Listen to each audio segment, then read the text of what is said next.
Mic check, life check.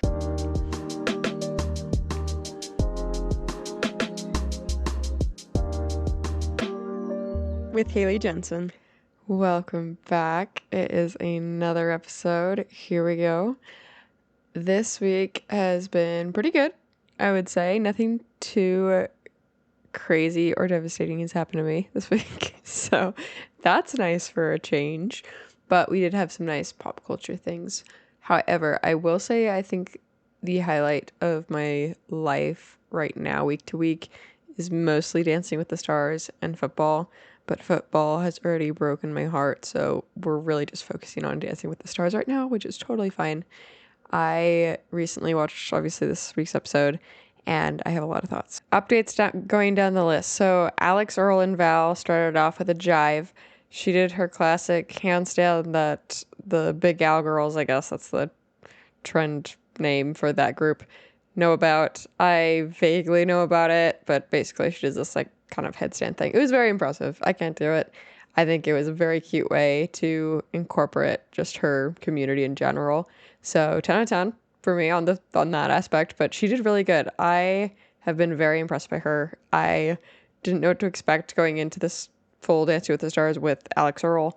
I knew about her previously, but she has knocked my socks off a little bit so far based on what I kind of generally expected from her. She's definitely raised the bar that I kind of had for her. So go Alix. And I would group her, I would say, even maybe a little bit better, but usually in that kind of like bachelorette group of gals that they're always like pretty good. So she kind of falls in that category for me. Danielle and Pasha Paskov. I swear, I told my husband this when I watched her performance. I swear she already looks skinnier. It's only been a week. There's no way, right? I don't know. I thought that she looked a little bit skinnier. But in her media package right before they danced, that she had this like massive bruise.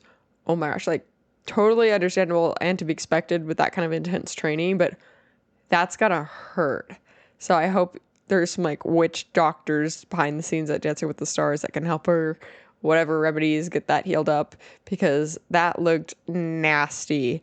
Going forward with Lauren from Fifth Harmony, I will say up front that I had a bit of a bias because everything that I'd kind of seen in the media leading up to the start of Dancing with the Stars season, that I mean, she didn't have like the media photos like everyone else did, and it just didn't seem like her heart was in it in a way because she wasn't making the effort to be on board and making the TikToks beforehand. I don't know. It just didn't seem like that way.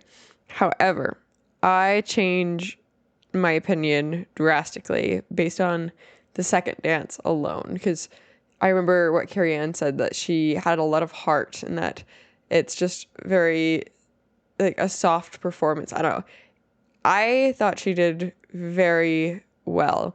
And even more so, something that Brandon Armstrong said was that everyone tends to group her with an association with this group of girls, Fifth Harmony, and that his job and what he wants is just the world to see her as Lauren.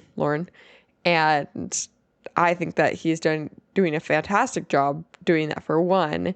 And I think their pairing is just such a good match and very organic. And I'm happy to see that because I know not all pairings are created equal here. And so, yeah, going forward, we had Andy and Emma, which I actually really enjoyed their dance. I thought they do play to their strengths of the comedic humor, and whatever they're going to do, they're going to try their best and hardest at. And I thought that came off very well. I did think the little arm kissing thing that he did in the middle of the dance, like, go Emma for probably approving it, obviously, and including it in the dance. I don't know whose idea it was. It was a little weird to me, but it got played off well enough. And I thought the dance in general was the It's Raining Men song was very cute, the way that they played it off. And I did forget to mention this week, it was for the One Hit Wonders night. That was the theme. And so each of their songs were one-hit wonders. I won't go through them all. I think this week's songs are very just very one-hit wondery, so there's nothing too crazy to highlight on each individual one. We have Jordan Chiles and Ezra Sosa. They did the biggest 180, and I think it's fantastic. Everyone saw it. All the judges commented on it. The fact that they were scoring pretty low before, and she was super stiff, and they came back and just blew it out of the park. The content, as Derek said in his one-word summary of the dance, was incredible. And even the whole split toe touch jump over Ezra from the top stage to the bottom stage into a diving roll, all wearing heels. That's what Jordan did, and was incredible.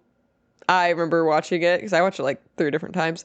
But the first time I watched it, I was like, oh my gosh, she did that. And one, I can't believe she didn't roll an ankle or something. Like, in heels. In heels is the crazy part.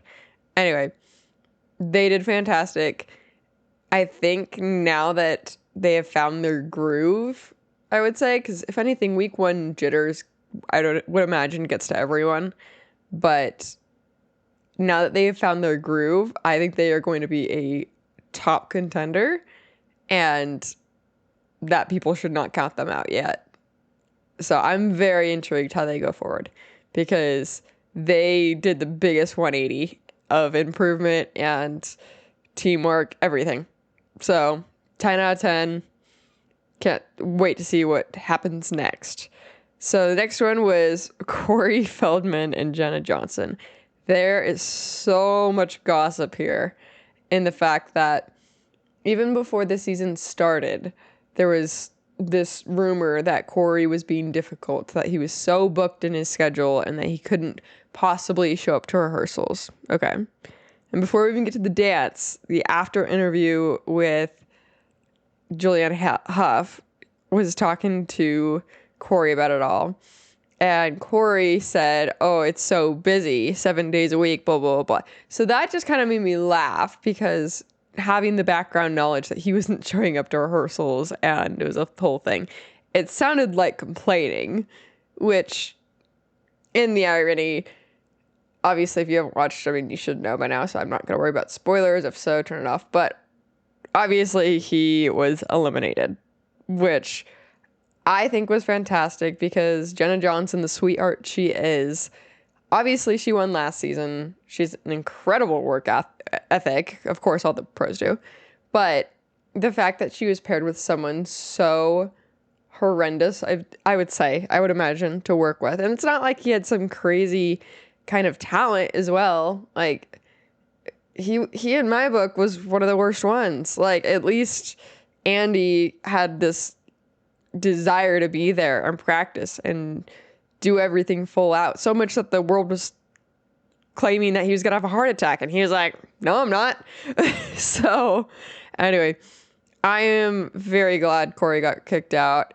His dancing was just not even good, and I remember hearing rumors as well, just that even on the floor, Jenna was like having to walk him through the dance because he didn't know it, or he was just doing a lot of cover-up things. And yeah.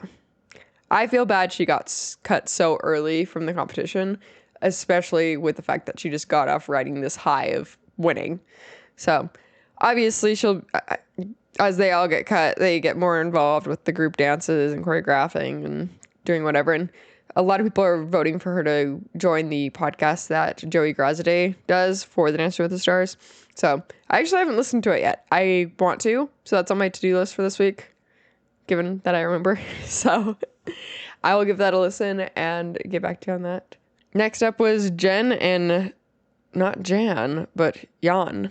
So Alfonso Ribeiro, the host, said Jan.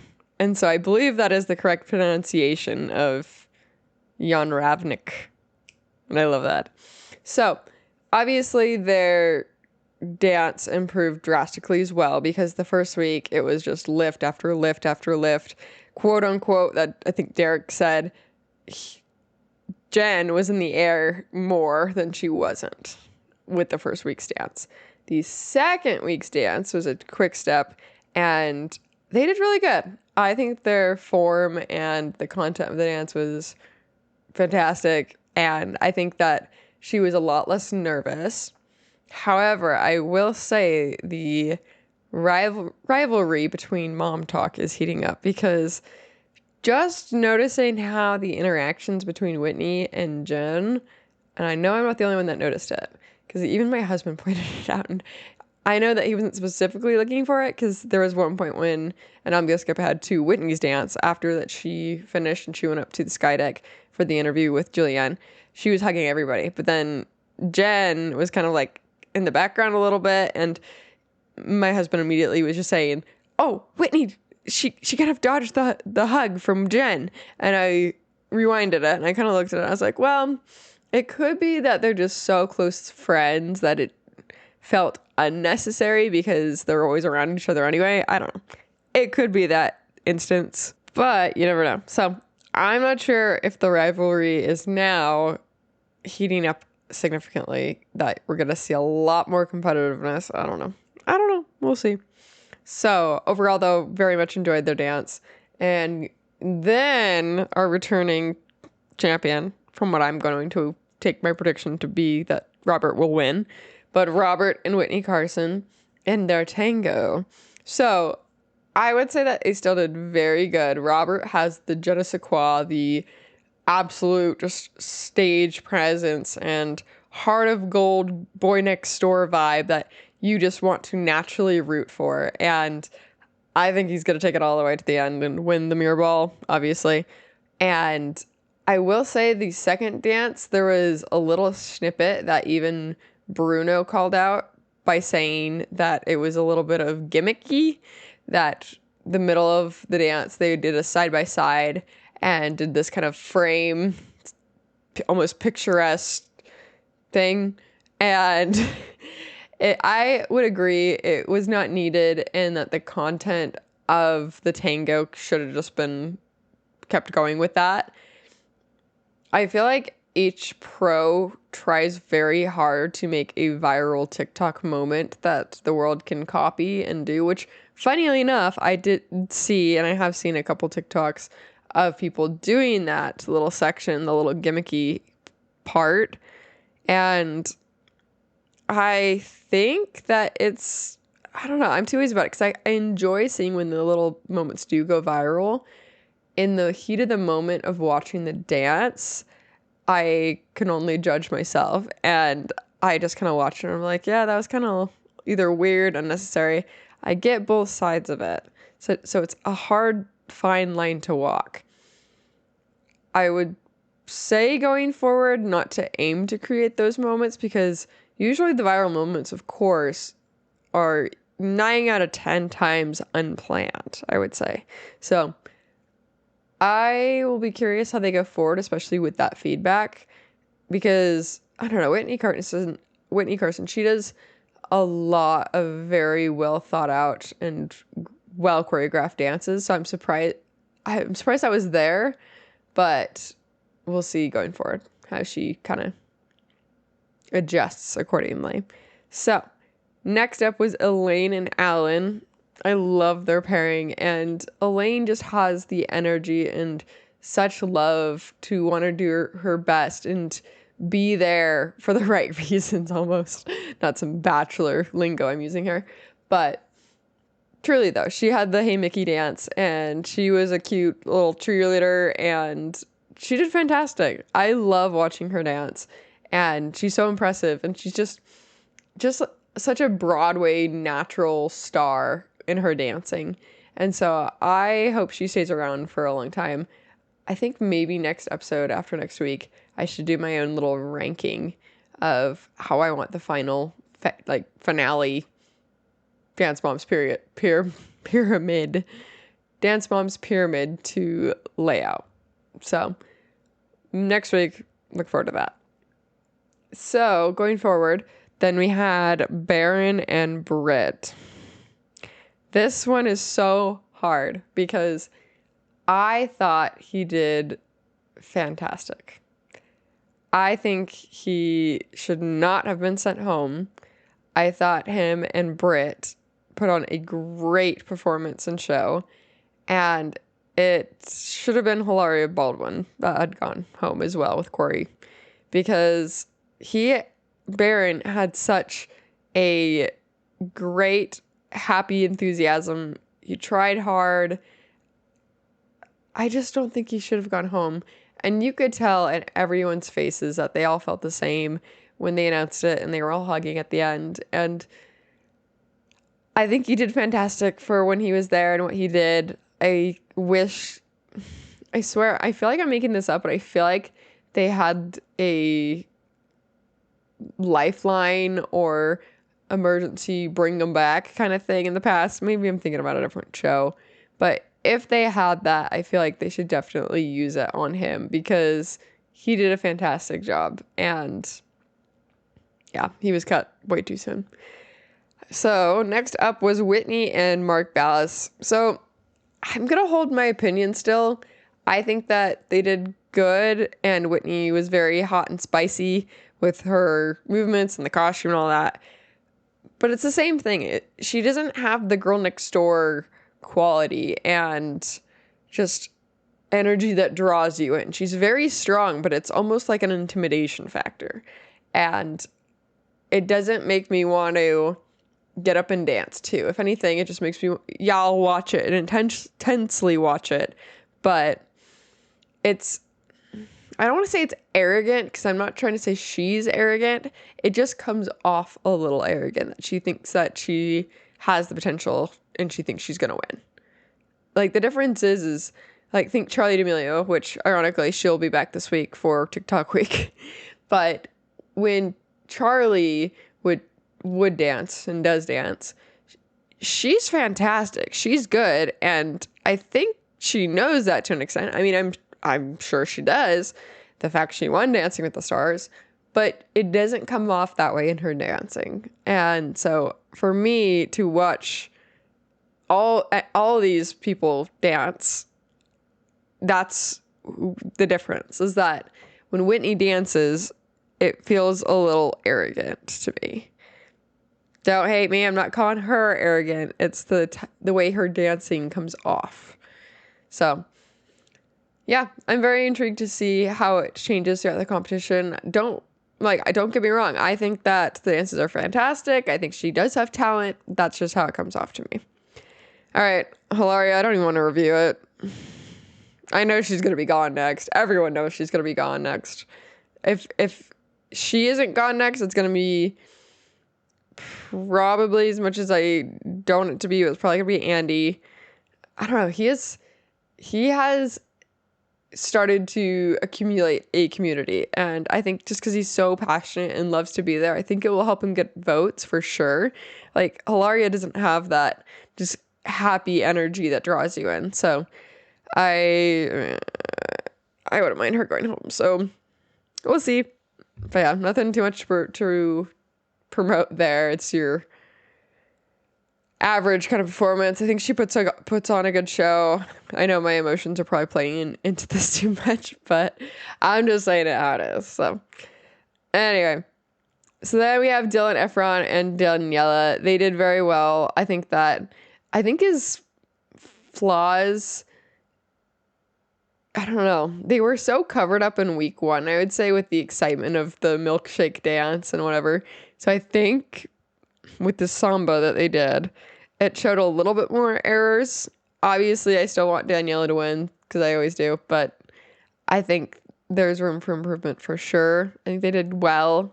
I think there's going to be a lot more room. And then, of course, Scott and Rylee, they danced to Blue by the whatever Blue guys. But anyway, so they were very blue. But I thought that Scott, they did all right. I think that they're just going to have to grow together as a pair with their dancing.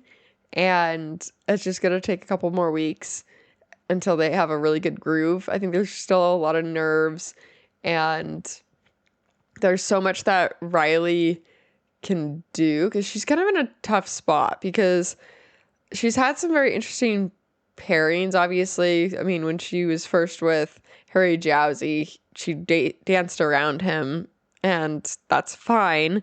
When she was with Steven, he obviously was very athletic, and they did a lot of flippy things. And so that's obviously, neither of those things are exactly what Scott does, because Scott does want to try hard at dancing, but he's not as overly athletic as like Steven was, right? And so they were just bouncing off the walls when they were paired, Steven and Rylee. And so I feel like that's just such an adjustment for Rylee, just because she obviously wants to play to their strengths, but Scott's pretty tall and isn't a fantastic dancer, but he is a gay man. So there's a lot to play into that with just the theatricality of it all. And I think that week by week, he will improve in general.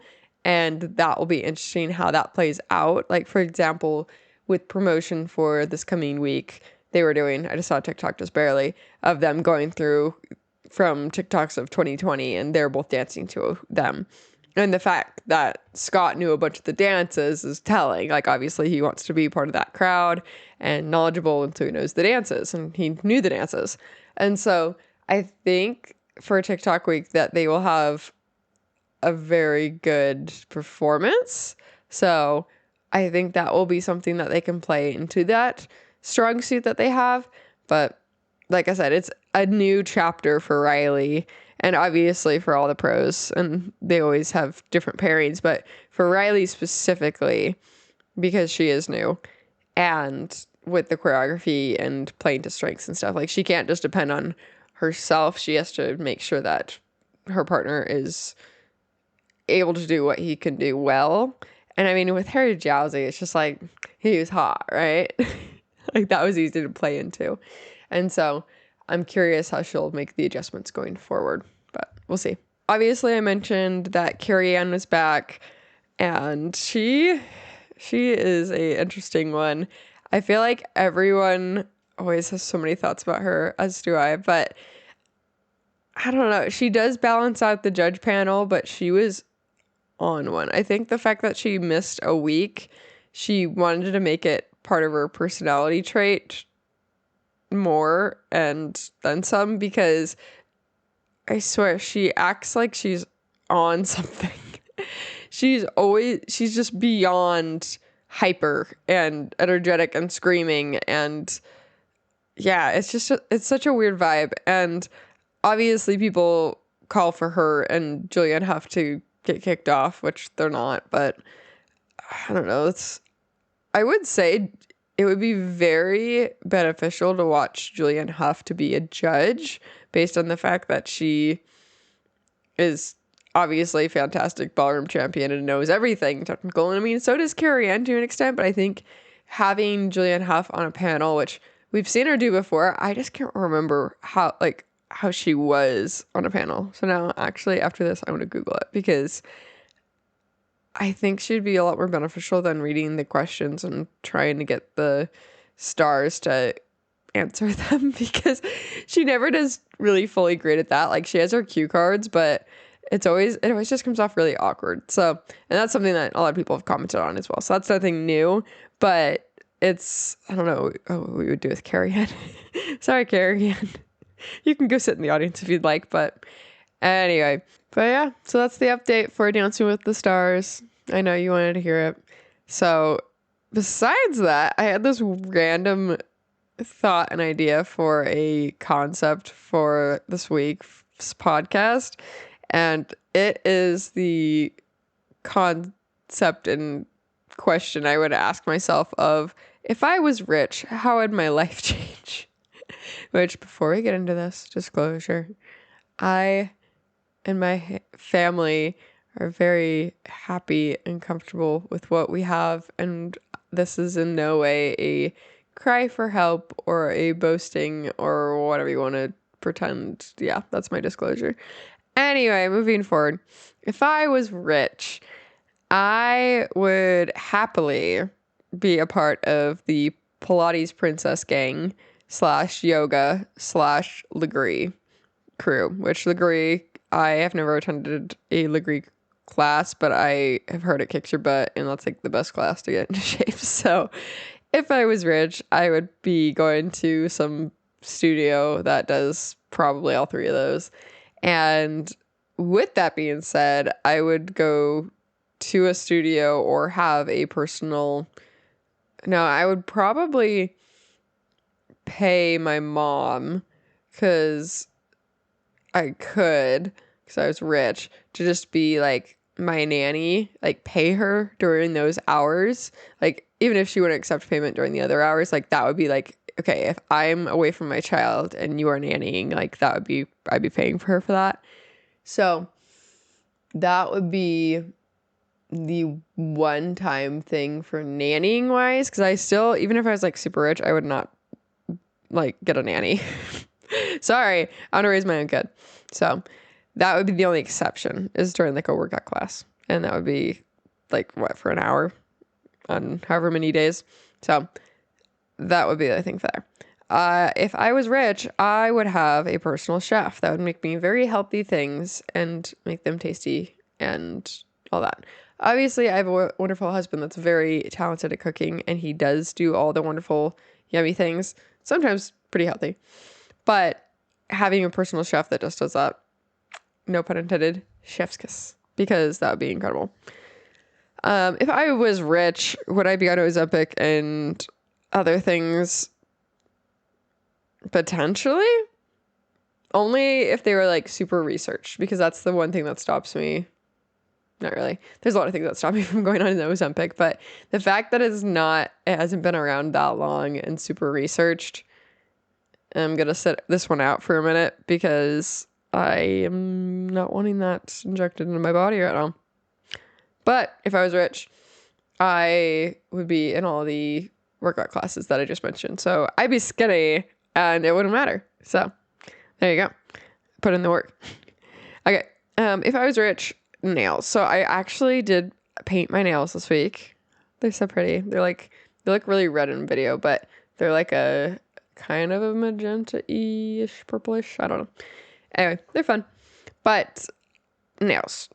Obviously, a lot of girlies, especially in Utah, get their nails done, and they always have either acrylics or hard gel, whatever, and they get those on every 2-3 weeks. I don't know. I don't do it.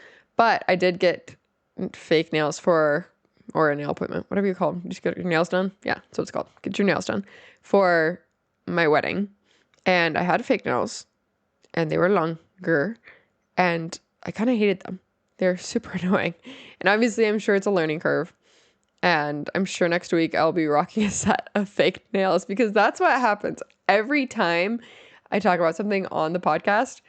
A week or two later goes by, and then I go and do that thing. The thing that I said that I wouldn't do. I am kind of manifesting them by accident. And I'll get into that in a second. But anyway, nails.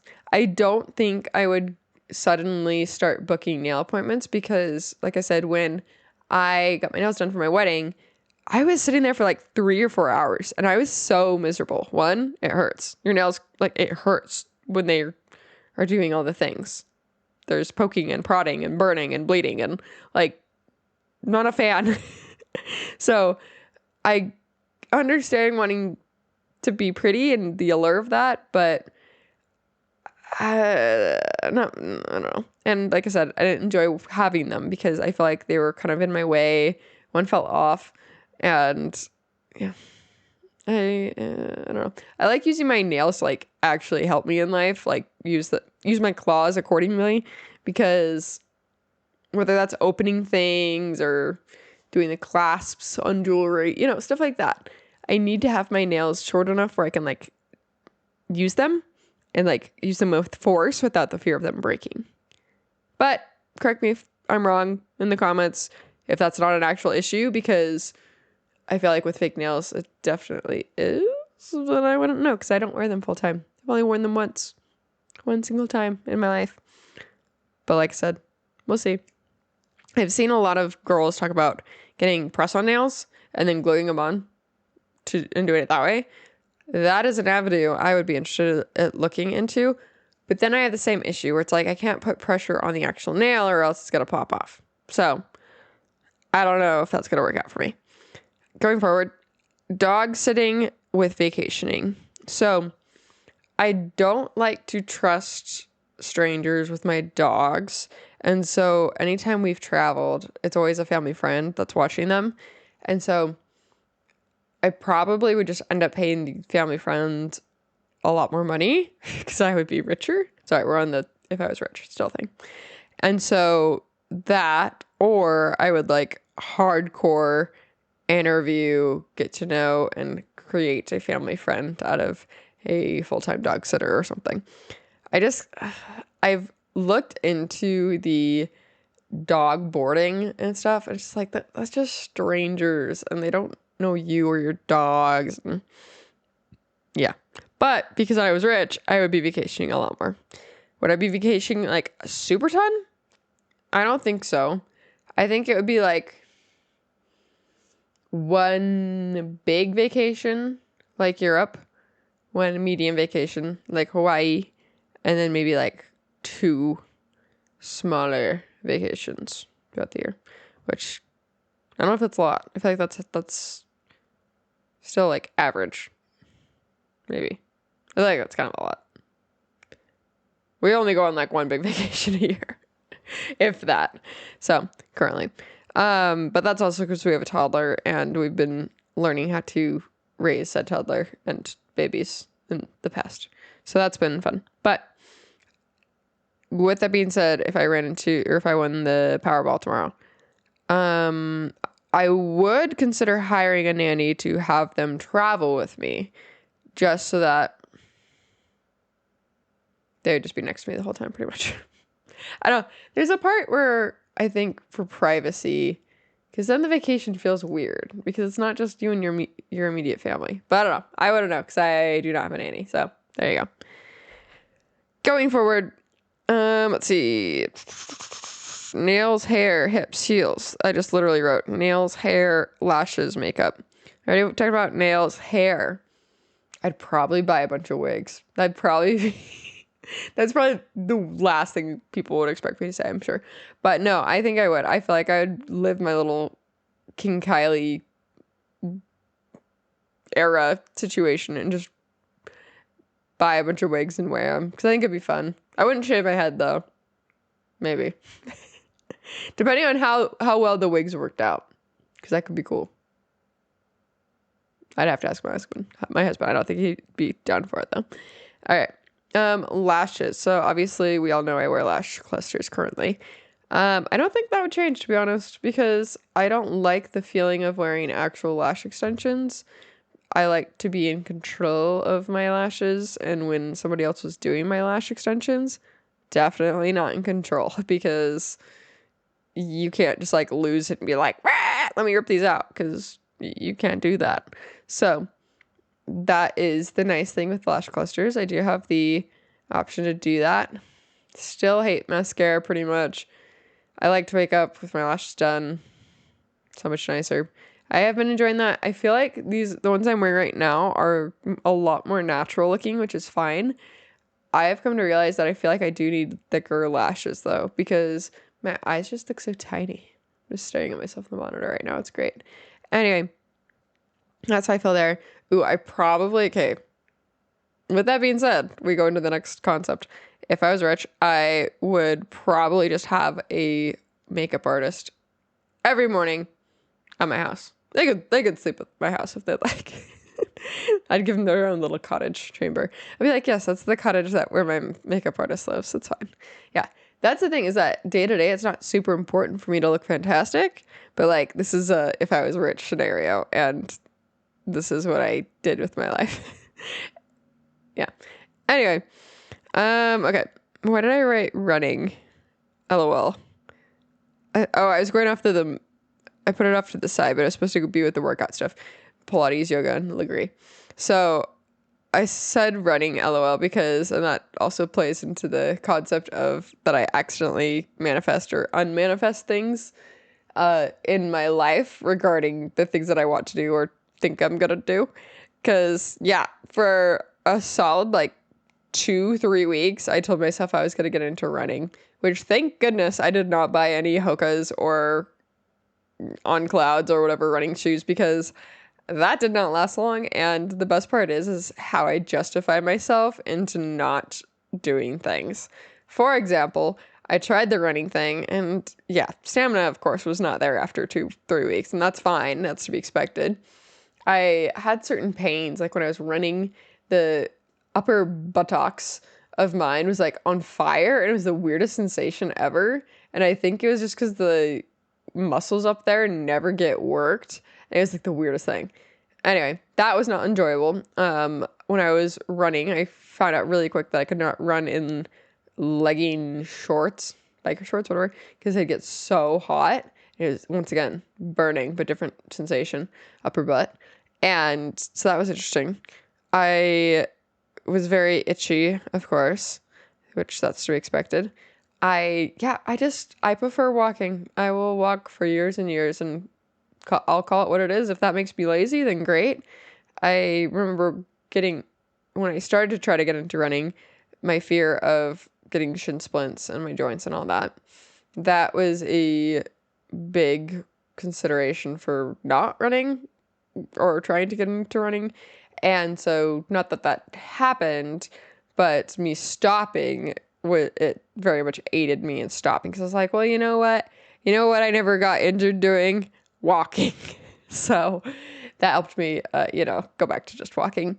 But overall, I gave it a good try. But the number one thing I would say that really stopped me from continuing running was time, because obviously everyone knows 4 a.m. first episode, I'll have to plug it, that my specific gym routine is very back-to-back in regards in the morning at 4:30-ish to 5:30-ish, that I need to be quick, I need to get there, I need to do what I want to do, and then I need to get out of there. And with this running routine, that didn't work out very well, because I needed to be able to run safely, which required me to warm up, and that took a minute as well, and then that just chomps into my gym time, so it didn't work out very well. So overall, no regrets. Tried it, didn't like it, and that's okay. It's okay to walk. It's a good thing. It's healthy. All right. Let's see. Oh, this one's funny. So on the topic of vacationing, right? Sorry, I'm jumping around. That's okay. I would be so much more carefree with booking flights, because that's a huge part with vacationing, I would say, for most people, is that you have to be stressed out by booking flights, the cost of it, when to book it, the fear of missing your flight the day of, or being there at the airport, or whatever. And when you're rich, I can't imagine that's as much of a stress, because you could book something months in advance. Worst comes to worst, you have to cancel it. Oh well, I'm rich. Whatever. That, or better, yeah, you have an assistant that does that, which I probably would, because I'd be rich. And I'd be like, you know what, Jarvis, please set mommy a vacation to London. I don't know. Anyway, that would be fun to have an assistant. But regardless, even if I didn't have an assistant, booking flights would be a lot less chaotic and stressful. And yeah, that's how I feel about that. Housekeepers. Ooh, this one I would happily sign up for. I stress clean a lot. And I will say that I am very anxious when it comes to other people cleaning my house, but not in that way. I'm saying any normal person, like my husband or a friend or guests that are trying to be helpful with putting the dishes away where they think they need to go. Stuff like that. It definitely has to be done my way, because I feel like anyone else will be doing it wrong. However, if we were to hire personal cleaners, I know that they're going to be the pros in the situation, and I don't have to worry about it. Like, that'd be fantastic. So, if I was rich, get excited, housekeepers. I will be calling you. So, I'm trying to think if there's any other thing, because I kind of finished with my list. I didn't get too crazy into it, but this is my little whiteboard. So, anyway, I'm trying to think if there's anything else exciting if I was rich. Well, not being crazy rich, but being very excited about something new coming in my life is this past week we placed an order for a couple of computer parts because my sweet husband is going to build me a computer. So finally, I'm working off a gaming laptop right now. So in the future, and hopefully next week, next episode, I will be on my wonderful new computer. It'll be so fun. And yeah, so that's something that even though I'm not like super rich, it's been a long time coming. So very excited for that. I'm trying to think if there's anything else. I'm thinking of like all cosmetic things. Oh, I would definitely hire a fashion gal or guy or gay to be my personal stylist. That's what I was trying to say. My personal stylist, and they would do all my shopping for me, and because I'd be super skinny and beautiful, I would look good in everything, so it wouldn't even be hard. So I'd probably do that, and then yeah, that's really it. And to close off my thoughts in regards to this luxurious life of being rich, my life is rich. I say that full-heartedly. I am so grateful for everything I have in my life, and it's all I need, to be honest. Like, one of the things that my husband and I like to talk about, or if we see like videos of whether they're mansions or fancy houses or whatever on the internet, and we talk about them, I guess to a point where it's just like, yeah, you can have the housekeepers and all that, but I like having a little cozy home. Having anything like ginormously huge is just too much. You can't hear where everyone else is in the house if the house is too big. Like I just like being a little cozy, just knowing where everyone's at. And so that, and then yeah, I like being able to do the mundane things in life. I like to walk my dogs. I don't know. I feel like living life on like a super easy pass of not having to do anything like kind of annoying would get old. I don't know. I guess you could still do those things in the moment if you're like, oh man, I really miss washing dishes. I haven't done that in so long. Wow, I feel like I need to try my hand at that. Then yeah, you could do that, but like, yeah, I don't know. It's not very balanced, I'd imagine. And the way I would even compare this is, I'm gonna use a video game reference. When you cheat in video games, like if you have a cheat and you can give yourself all the gold in the world and you can buy whatever you want, the game instantly it's not even fun anymore. Because you're just like, oh, well, yep, I can do that. Snap my fingers. Cool. Like, it's not fun. So, would I complain being rich? I'm sure I would not. But being perfectly happy is also something to consider as very rich. And I love that. I don't know, I'm just such in my feels right now. I love it. But no, like, we were sitting on the couch earlier watching football, my husband and me and my toddler, and we'd just given him a bath, and he was smelling so clean and soapy, and we were just all cuddly on the couch, and it was like the best thing ever, and we had just had a wonderful dinner, and I was just like vibing, and I'm loving it. So 10 out of 10, just loving the things that you have already, and not taking it for granted, and anything is, I think, just one of the most important things you can do. So yeah, I feel like we're probably gonna wrap that one up today because your girl is vibing, and we're gonna keep vibing even when the episode's over. So she's a little silly tonight. That's okay, but we will see you next time, and hopefully on a fancy dancy smancy new computer, and I'll have a lot of things more to talk about, I'm sure. So besides that, have a great rest of your day, and we'll see you next time. Bye.